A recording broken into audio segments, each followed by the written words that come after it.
My name is Constantino Lehares, Constantino, first name, Lehares, Lehares. I go by Dino, Dino. I was U.S. Navy. I was in twice, World War II from January 44 until May of 1946, and from August of 1950 until April of 1952. Okay, it's all yours. That's all I need to make sure I have on tape. So. Okay. Now, what is your birth date? Birthday is January 30th, 1926. 26. And as you said, you were in the Navy. I was in the Navy. Okay. What was your highest rank achieved? Electronic technician, first class. Okay. What is the date and place you were born? Mattoon, Illinois, little town in central Illinois. Okay. The interviewer's name, which me, is Brandon Daniels. And I'm supposed to let you know that this interview is being conducted for the Veterans History Project at the Library of Congress. I have to say it again. The interview is being conducted for the Veterans History Project at the Library of Congress. No. Well, This is? yeah, this. Oh, this is for, right, right, Okay. You said you were born in Mattoon, Illinois, correct? right. What was your family details? Like, what did your parents do for a living? Both my parents immigrated from Greece in the early 1900s. My dad was 21 when he came here. My mother was 16. They met after arriving in the U.S. here. My dad had a confectionery adjacent to a theater in Mattoon. That was the days before theaters had their own concession stands. So in essence, besides being a separate confectionery, there was a concession stand for the theater. Okay. And did you have any brothers or sisters? An older brother and sister, both passed away. Okay. And what were you doing prior to entering this service? I was in high school. I graduated one day and joined the Navy the next week. Okay. And where did you go to school at? Pardon? Where did you go to school at? Where I go in Mattoon High School. Oh, Mattoon High School. Yeah. Did you have any other family members who were in service to the military? No, we're not. Okay. And how did you enter the service? Were you enlisted or were you drafted? I enlisted. I was still 17, but not too far away from 18. And World War II, by that time, you were going to be drafted if you didn't enlist. I wanted to choose my service, so I chose to enlist. Okay. Now, like you said, you chose a specific branch of the military, correct? Pardon? It said you chose a specific branch of the military so you can get you the job you wanted? Yes. And what was that job you did again? The date? No, what was the job you chose for the military again? The job that I had in the Navy? Mm-hmm. I was an electronic technician. We repaired the radios, the transmitters, the radars, navigation equipment aboard ship. Now, was there any reason why you chose that specific job, or? Well, not really. When I joined the Navy, because I was 17, I had to show my birth certificate and a copy of my high school records. I'd taken all the math courses and did pretty well in them, and the recruiter wanted to know if I might be interested in going to electronics school. They have a test they gave. It was half math and half electronics. You could miss all the electronics, but if you aced the math test, they would take you. And I did, so they took me into electronics school. I spent 1 year going to electronics school before I got assigned to aboard ship. Was your radio school on base, or did you go to a different? It was divided up. I did my boot training at Great Lakes, Illinois. They had a pre-radio school that had taken over a junior college in Chicago. It was there for 4 weeks. They gave you more tests, mainly math tests, to try to weed out some people. And then the school divided into 2 sections. They had a primary school, which was 3 months. In my case, I went to Gulfport, Mississippi for 3 months. Okay. The secondary school, which was 9 months long, I chose Navy Pier in Chicago because it was close to home. Okay. So I spent 3 months in Gulfport, 9 months in Navy Pier in Chicago before I finished the electronics school. Okay. Very tough course. Oh, yeah? Very tough course. Worst course I ever took. Now, since you chose the school close to home, like, were you allowed to go out and visit your family and friends? Now, I was fortunate because they were so short of electronic people. Radar wasn't invented until World War II. Okay. So they were hurting for electronic technicians aboard Navy. So when we went to boot camp was normally 12 weeks long. Ours was only 4 weeks. We didn't get the normal crew cut like people got, but we also didn't get any boot leave. Went right from boot camp to school. For those who were not fortunate as I was to be close to home, their first leave was a year after they would join the Navy. Oh, wow. My case, once I got to Chicago, I had some weekends off. I was able to take a train ride down to where I was born and raised, so I got to make several trips in that 9-month period back home again. So I was fortunate. That's really cool. Let's see.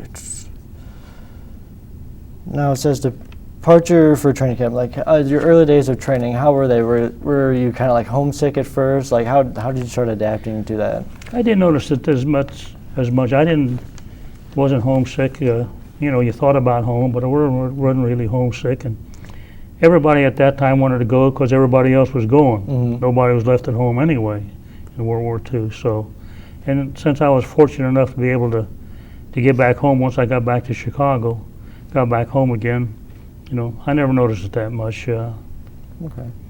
It, Now, the career you chose, like, did you have any specialized training for that, or was it just like normal training, education? Well, the course itself was specialized, like I said, because there was no type of this equipment before World War II. So it was all the specialized training. All the equipment was classified. All of it was secret. Even the textbooks that we had, that we used, that we wrote on, they were classified secret. And when we left the school and got an assignment, our textbooks followed us, so we'd have our own material with us. Supposedly nobody else but me could see them. But once I got aboard ship, there was only one safe, and they belonged to the skipper. So if he wanted to read it, if he could understand it, I guess he had that option. Okay. Now, like, after the whole tech school and training and adapting to military life, like physical regime, barracks, food, social life, how was that for you adapting? Say that again. Like, adapting to military life, like it says like barracks, food, social life. Like, was it easy for you to adapt, and like how was it? That was one thing about the Navy. You always had a clean bed to sleep in, and you always had a hot meal most of the time until you got into a forward area. So quarters were cramped. Boot camp was the old style barracks with bunk beds up and below. Aboard ship was very cramped. The destroyer was probably a little over 300 feet in length, and a wartime crew was 300. So it was pretty cramped. The living compartments were bunks or cots or whatever. They were 3 high. They would fold up in the daytime, and at nighttime you drop them down in 3 high sleep. The passageway between them was so narrow that only one person at a time could go through them. So it was very cramped quarters aboard ship during World War II. Oh, wow. Now, you said the food was sometimes warm and hot. Like, would you get like sometimes it was like cold or? No, food was good. We had Navy food had to be very good compared to the Army and the Marines. Okay. Living on K rations. We had hot meals 3 times a day. There were occasions when we were at general quarters for 24 to 48 hours at a time. The cooks would make sandwiches and bring around to the various places where the people were stationed on the guns and so forth. And so, you had cold sandwiches at that time, but Navy food was good. My worst Navy food was after the war was over. After the war was over and we came back to the States, we picked up 150 Marines in Guam to escort them, ferry them back. We didn't have 747 in those days, so every ship took as many of the Marines and the Army people as they could to ferry them back to the States for discharge. Battleship Pennsylvania, late in the war, while it was anchored in Okinawa, it had been hit by a torpedo in the stern area. It damaged the screws. And we found out when we got to Guam that we had to escort the battleship Pennsylvania back to Seattle. The battleship, because of the damage, could only do about 6, 7, 8 knots maximum speed. So the trip that normally would take 5 days took us 21 days to get from Guam to Seattle. And we had these 150 extra Marines with us to feed. The vibrations on the battleship got so bad at one time that they finally had to set divers over the side and cut off one of the screws. She lay dead in the water for 2 days while we just circled around her. So we ran out of food. The carrier sent us some over. The cruiser Atlanta was also with us. The 3 of us were together. They had some food sent to us, and we must have picked up a lot of rice while I was in Japan, because we had a lot of rice the last couple of weeks out. So that was the worst. Other than that, Navy food was very good. Cool. Okay. Now, when you're actually on, what ship were you on in the Navy? It was called a USS Walke, W-A-L-K-E, DD-723. It was what they called at that time a Sumner class. It was the newest class destroyer at that time in World War II. It had 3 twin 5-inch gun mounts and several 40 millimeter mounts and some 20 millimeter mounts. Wow.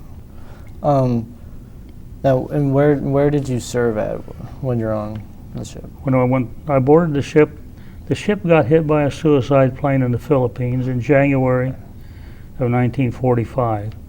Came back to Mare Island for repairs, and then went back out Pacific. I had been sent to Pearl Harbor in Hawaii to wait for an assignment, and when the Walke got back to Hawaii on its way to the Pacific again, I boarded the Walke while I was in Hawaii in late February, early March of 1945, and we were on our way to Okinawa. Okay. And on your trip over to Okinawa, like, how was it? Like, did you get seasick at all, or how was the trip? I wish you hadn't brought that up. I got about as seasick as anybody could be, I guess. But, it only lasted for several days. It was interesting. When I went from San Francisco to Pearl Harbor, I went aboard the Matson line, which is a cruise line that ran between San Francisco and Hawaii. Their flagship was called the Matsonia. It had been converted into a troop ship, and that's a ship I took from San Francisco to Pearl Harbor. The first day out, swells out of San Francisco, the West Coast or something else. I was as sick as anybody could be. I was laying in my cot there. The second day out, I wasn't about to move, and some ensign came up and said, "We're having a fire drill. You got to go to your fire station." I said, "I can't move. I can't get out of here." He said, "What would you do if the ship sank?" And my comment was, "No such luck." He said, "You can lay here." But once you got aboard ship, you got your sea legs, as they called it. We went through a couple of typhoons later in the Pacific out there. Didn't bother me at all. But early on, I was sick. Now, how were did the typhoons affect your ships at all, or? Well, one of the typhoons we went through was very serious. The 2 destroyers sunk in that same typhoon. I forget, we rolled probably 50, 60 degrees on one side, and the destroyers were very top heavy with their armaments, so it didn't take much to roll them over. We had equipment that was welded to the bulkheads that the welds broke. It was a very bad typhoon, but we got over it and didn't lose anybody, and the ship continued on. Well, that's good. Now, when you're over in Okinawa, did you witness any action in the line of duty? When we got to Okinawa, The Navy normally, when they do an invasion somewhere, tries to put up a large radar on the shore so they then can have an idea of incoming enemy planes. Okinawa was right after Iwo Jima, and Iwo Jima took so long to even establish a beachhead there that they thought that Okinawa would be the same way. So what the Navy did, they established what they called a destroyer picket line. They set up 15 stations that surrounded the island of Okinawa, anywhere from 30 to 70 miles off the shore. They put 1 or 2 destroyers and some landing craft that had armament on them, and you would patrol out there in about a 5-mile radius with our radars and try to depict the enemy planes coming in towards Okinawa and give us a chance to warn Okinawa that the planes were coming. It only took a few days and these were all suicide planes. Okay. It only took a few days for the suicide planes to realize what these little ships were doing that were out 40, 50 miles out, so they became the targets. We were very fortunate in that because of the suicide plane in the Philippines and coming back for repairs, we didn't get back to Okinawa until the first week in May. Okinawa started on Easter Sunday, April Fool's Day, and 1st of April. And that first month, the destroyers took the brunt of the action. There was probably 30 destroyers that were sunk on that picket line, and several hundred were damaged. I led a charmed life after I got aboard. 80% of the ships that were on that picket line were either sunk or hit by suicide planes and damaged. And we came out without a scratch. Well, let's say without a scratch. And this lasted for 8 to 10 weeks. It was daily, day and night. You were at general quarters more than you were not at general quarters. What we would do is when our radar picked up the incoming flights, because some of these incoming flights would have as many as 30 or 40 suicide planes in them, we would contact the carriers that were anchored in closer to Okinawa, and they would send their planes out. We referred to them as combat air patrol, and they would try to intercept the suicide planes before they got to us. If it wasn't for the combat air patrol, I don't think there'd been a destroyer left on the picket line. The combat air patrol got most of the planes. Someone would get through, and then we had our battle, and it was a very exciting time for about 8 to 10 weeks until it was all over. Okay. We had, like I say, we never got hit. We had planes that were shot down that landed within 50 yards of the ship. Oh, wow. We had some people that were hurt from flying debris and shrapnel from when the planes hit the water that got Purple Hearts for that. But the ship itself never got a direct hit while we were there. So we were very fortunate. Wow. Now, you said when some ships come through, did your ship ever take down any of those planes? Oh yeah, we were credited with 6 planes of our own that the Wolf shot down. When there were more than one ship in a formation shooting at airplanes, unless you could definitely say that your ship shot it down, you didn't take credit for it. So a lot of enemy planes were shot down that nobody took credit for shooting down. Only if you know that your shot is the one that hit them, then you could say that you shot that plane down. So our first assignment when we got to Okinawa was at that picket station number 15, which is at the far north end, the closest one to Japan, and it was called a suicide station. And our first assignment there, before we got there was 2 destroyers that were on that station. They had gotten attacked by a flight of 150 suicide planes. The combat air patrol shot down a bunch of them. The 2 destroyers that were there, one was called the Hadley and one was called the Evans. The Hadley shot down 21 airplanes in about 1 hour period that this lasted, which is, as far as I know, still a record today for the number of planes shot down by any destroyer in a single operation. The Evans that was with her shot down 13. So between the two of them, they had, 34 that they shot down. They were both got hit several times by suicide planes. They were laying dead in the water. By the time we got there, they were pumping water out to keep them afloat. But they did stay afloat. And they were later able to make it into a little island north of Okinawa called Ieshima, which is where Ernie Pyle was killed. If you ever heard the story, Ernie Pyle was a famous reporter who was embedded with the Army units all throughout the Pacific. And anyway, both ships stayed afloat, although they never saw action again in World War II. But, So like those, I'm guessing those ships were like retired after those they attacks? brought them back to the States after, and I'm pretty sure they scrapped them both rather than repaired them. All right. Let's see here.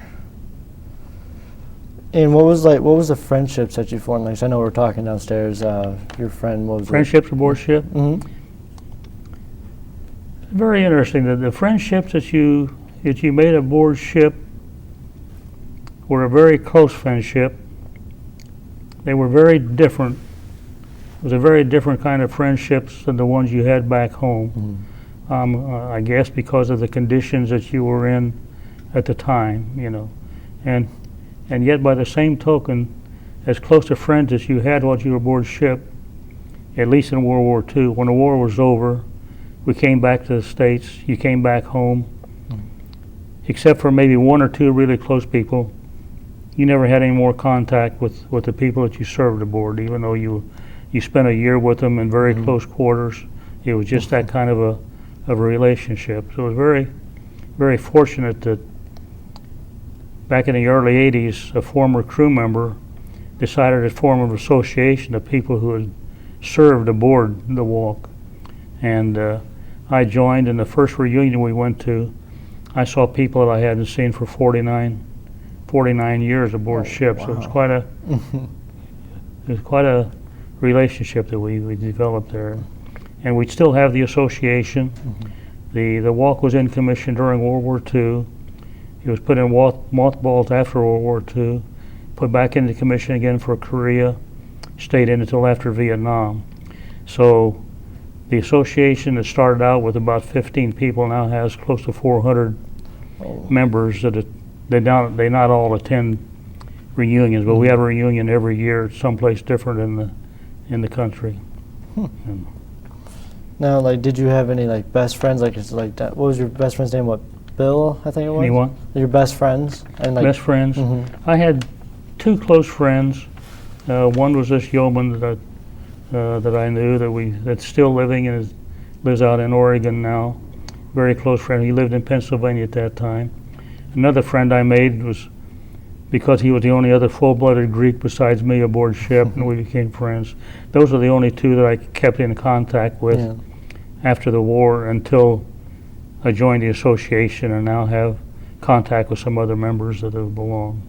But the one that my Greek friend passed away several years ago, my other close buddy is still in Oregon, and we email every week back and forth, at least once a week.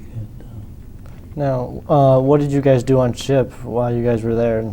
Like, what did we do aboard ship? Like with you and your other two friends, like did you guys You mean go party or? What do you do as friends? We played a lot of pinochle, and of course in Okinawa we never had time. You were at general quarters almost all the time. But even at nighttime, when it was dark and usually there was no action, the Japs were wise enough that they would send a plane out, fly close enough to us that our radars would pick them up. We go to general quarters, and the plane would turn around and go back. They knew they were keeping us up all night and trying to keep us from getting enough sleep. So but we played a lot of pinochle when after the war was over. Really, after Okinawa, Okinawa ended in latter part of July, and at that time we were detached from the picket line. We were assigned to the task group that was getting ready to invade Japan. We were refueling the small ships were refueling every morning. They would have to refuel. Skippers didn't like it, but they were forced to do it. And because we had been at Okinawa for several months there, and when you're in a combat situation, you're running at top speed all the time, zigzagging, trying to keep you, not being a good target. So we had some engine problems that we had to get repaired, so they sent us down to the Philippines to get the engine repaired. This was in late July, and this was another occasion where my luck and the Walk's luck held out while we were on our way to the Philippines. Long about dusk one evening, we saw some smoke on the horizon. When we got there, we found a destroyer escort had been hit by a Jap submarine, torpedoed, and sunk. And we recovered 3 of their bodies and held a burial at sea for them. We went on to the Philippines, and while we were in the Philippines getting the engines repaired, work done on them, they were still running. That's when the war ended. We were in the Philippines when the war ended. And of course, all the ships turned their searchlights back on. They were firing flares in like a 4th of July celebration when we heard the war ended.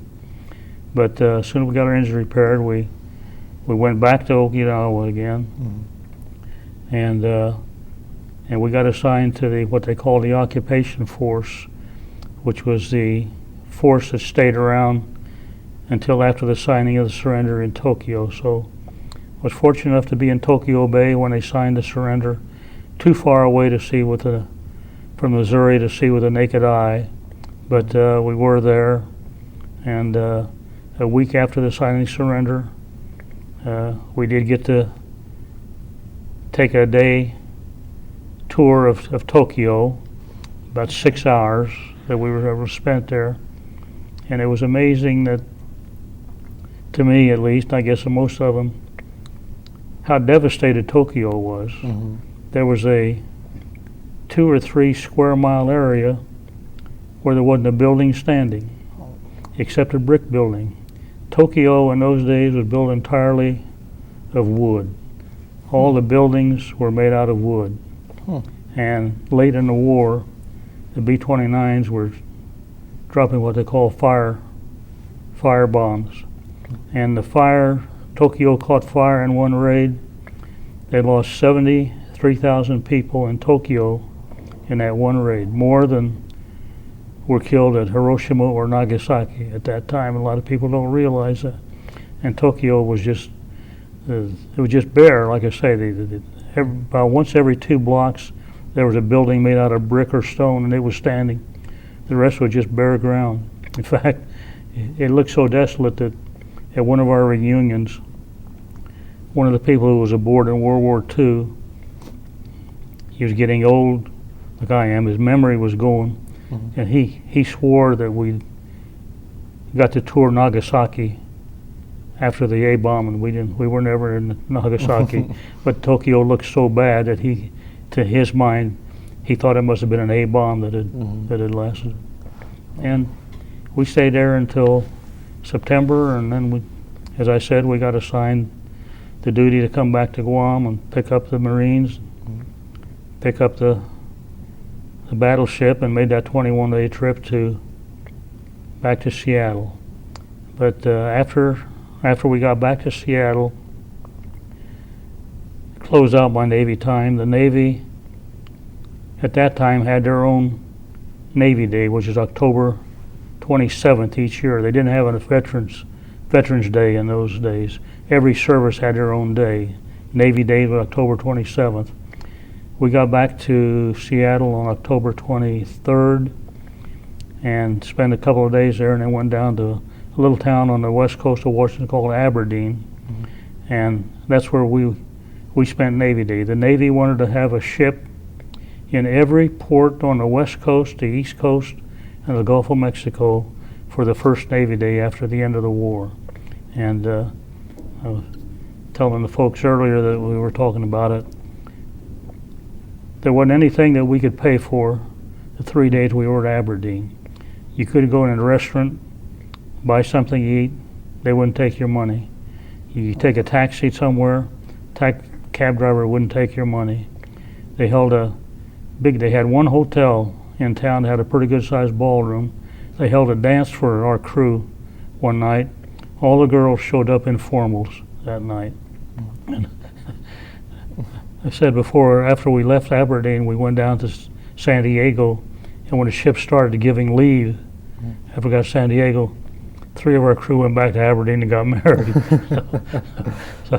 So after Aberdeen, we went down to San Diego, and San Diego is where we're at until I left the ship. I was scheduled. I had enough points to get out in late January, early February of '46, but I had no replacement for my job, and so I was froze on the ship until a replacement came aboard. And then 16th of March, my ship got orders to leave to go to the Bikini A-bomb test. And about 3 hours before we were scheduled to leave, I was told that my replacement had come aboard. I could have got to get my stuff and get off. And of course I said yes. And they sent me over to a Navy building next to the dock there in San Diego. And while they were filling out my papers to send me back to Great Lakes for discharge, I saw my ship weigh anchor and go to Bikini. If I had not gotten a replacement, I was froze until after they got back from the Bikini A-bomb test. So there, my lucky charm was working again, because 3 crew members that I know of that went to the Bikini test died of cancer later. They didn't realize what the radiation was doing to them. So I got off, went back to Great Lakes, I got my discharge, and went home. And that was the end of my World War II days. I did get called back into the Navy during the Korea deal, but I spent all the time on the West Coast in California taking ships out of mothballs, putting them back into commission again. So my real Navy time ended after World War II. After World War II, okay. Now, when the war ended and all your military experience ended, where were you when all your military experiences ended? Where did you, like you said that when Korea you were stationed in? You mean when I was aboard ship during the action stuff? Oh no, No. When the war ended, When the war ended. Yeah, where were you, after the Korea? You were over in California, correct? Right. How did you return home after that? Well, when I got off the ship, when I left San Diego to go to Bikini A-bomb test, they just gave me transportation. I caught a train back home to Illinois again to Great Lakes, and got discharged and went home. So. Okay. Now, did your community or family hold a reception or a giant welcome home get together type thing? Because there was a big welcome home for. There's a lot been said about the welcome homes after World War II versus Vietnam is a good example. That they say it had none, but it was a different time. World War II was the last war when I'll say the U.S., including its people, were at war. We had gas rationing, we had food rationing. Everybody was in the military, and so everybody was gone. It was a different time. So when you came home, everybody was coming home. Everybody was glad to see somebody come home. Korea, Vietnam, it was not a full-scale war as far as the population was concerned. So there was good homecomings for those few that came back, but everybody wasn't in the military at that time, so it was different. And, Vietnam was I went to electronics school on my GI Bill after I got out of the Navy in World War II, and ended up working the rest of my career as a civilian employee of the Army, Department of the Army, in electronics. So I had a lot of association with Army personnel during Vietnam, and at the time of Vietnam, and this is of course my opinion, the culture had changed completely back here in the States. This was the era, this was the time of free spirit.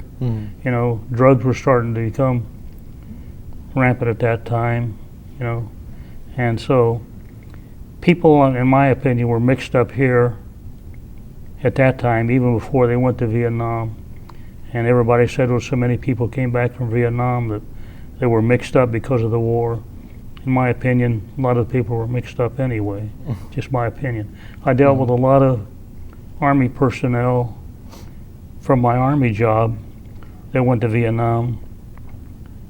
Everyone that I knew that what I call had straight heads on when they went to Vietnam came back with straight heads on, So I think it was just a culture change that made the difference. But there's no doubt that the World War II homecoming it'll never be repeated again. It was, but most people came home, went back into the normal life, and people like me, until the association of my former shipmates was formed, we never ever talked about the war again, after we got home. You just went back into your normal life.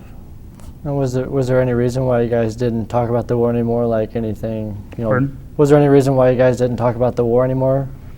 I don't know. It's an odd reason. I guess it's everybody went and everybody came back, or everybody didn't come back, but those that did, and we went back into our normal lives. And I have no reason to understand why people didn't talk about their things, but I didn't, and I don't know of any of the people that were my friends again after I got back that talked about their experiences. We just went back to our normal life that we had before we left. Okay. Now, you said you went back to electronics school for the military, correct? Was there any reason why you chose to go back instead of like going out and choosing a different job on civilian life, or just? No, well, I got to enjoy. I had played a little with electronics before I ever went to the Navy. I had a neighbor who was a ham radio operator, and he got me interested in listening to shortwave radio.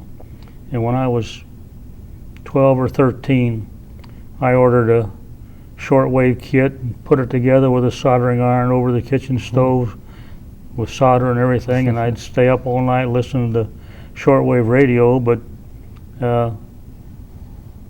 I enjoyed that at the time, but I never gave any thought of going in electronics when I went into the Navy until it was suggested to me that they had the new electronic training. Did I want to go? And I did. And I got interested in electronics during the war, so when I got out, I had my GI Bill. The Navy course, that one-year course, was about as crammed a course as you'll ever see anywhere. The equipment in those days was made of individual tubes, resistors, capacitors, coils, chokes. The radar sets were the size of a big refrigerator today. They're very complicated. Radar was something very new. When we graduated from electronics school at Navy Pier, the guy who came up with the electronics school was a commander by the name of Eddie, and he was at our formal graduation, and they picked 20 people named out of a hat to have lunch with him at a big table on Navy Pier, and I was one of the 20 that got picked. And I asked the commander during lunch, I said, because if any other school, we would have all failed the class, And I asked him, I said, Commander, I said, how much of what you have told us in the last year do you think we really retained? He said about 20%, but he said we don't have any choice. We got the equipment. We have to have people out there to get it repaired. So I never had much spare time if we weren't in action, I was trying to keep equipment from ever breaking down in the first place. So I would have to, Another thing about being a teenager, you never really realized at that time the responsibility you had. Like in my case, it didn't dawn on me until years later that if the radar went down and I couldn't fix it, we were dead. You know, we were out of commission. If you didn't have radar in those days, you know, you just didn't function. But that didn't even occur to me at the time that all this was happening until way later in life when I got a little older. So I used my GI Bill and went to another 18 months electronics school, and that one was more suitable. You grasped more of it as you went along, and I probably got more real training in that course than I got while I was in the Navy. So I spent the rest of my career working in electronics with the Army, though. Cool. Now, when you came back from Okinawa and everything, how did you readjust to civilian life when you came back? I didn't have any didn't have any problem at all. You know, like I say, well, we got a chance to even before I got discharged, since I was frozen on the ship. The war was over in August. We came back in October. Went down to San Diego, and was in San Diego from October until the following May when I got out. And of course, while you were at peacetime Navy, you had every weekend. We had at least 3 out of 4 weekends off a month there, so you were getting adjusted to civilian life again. You know, if you call Tijuana civilian life. One of my medals is a good conduct medal, and I used to tell people, they say, "How did you get a good conduct medal?" I said, "Well, if you were stationed in San Diego, it can make 2 weekends in a row to Tijuana without ending up in jail. You got the good conduct medal." So you adjusted to civilian life. I had a chance to adjust before I got back. Okay.